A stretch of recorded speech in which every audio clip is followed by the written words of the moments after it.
বাড়িতে কেউ আছেন দিদি ভাই? ও দিদি ভাই, বাড়িতে কেউ আছেন? হ্যাঁ বলুন। ও দিদি না দাদা, ইজিওস কোম্পানি থেকে এসেছি। একটা অফার আছে, অফারটা হলো তোমার 3টে 10 টাকা। আপনি কি নেবেন? না না ম্যাডাম, কিছু লাগবে না, কিছু লাগবে না।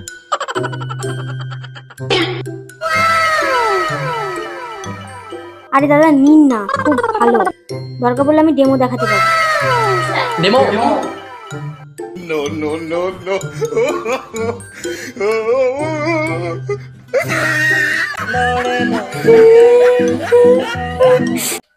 ঠাকুমা, কি তোকে একটা কথা জিজ্ঞাসা করবো? কি বল, ভনিতা না করে। আচ্ছা ঠাকুমা, বলছি তুমি অল্প বয়সে খুব সুন্দরী ছিলে, তাই না? আমি যখন বাড়ি থেকে বেরাই তখন সব ছেলেরা আমার পেছনে লাইন মারছে। ও বলছি তাহলে ঠাকুমা তোমাকে তখন সবাই কি নামে ডাকতো? আমাকে সবাই ললিতা বলে ডাকতো।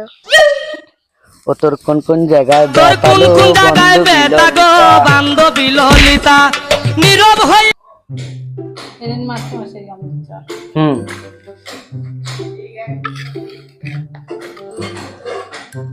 আপনি এখানে কি মনে করেন? আপনি আপনার ছেলে শুভকে স্কুলে পাঠাচ্ছেন না কেন?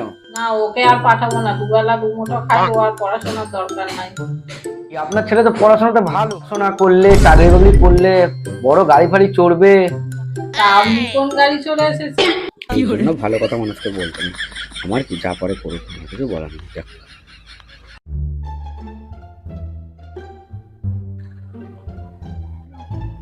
ওই দেখ সমস্যা আসছে, ওর সঙ্গে কিন্তু যাবি না, ওর সঙ্গে কিন্তু আমার ঝামেলা।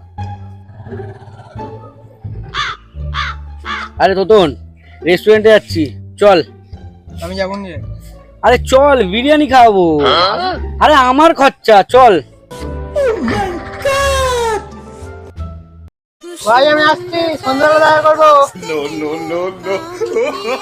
যাস তাহলে, বন্ধু না শত্রু।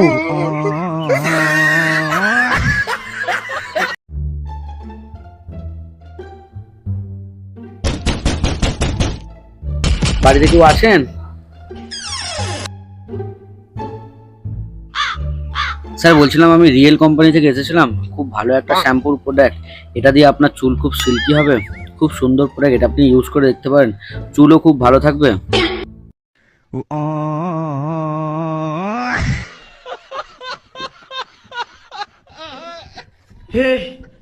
সরি স্যার, ভুল জায়গা চলে এসেছে, ক্ষমা করে দেবেন স্যার।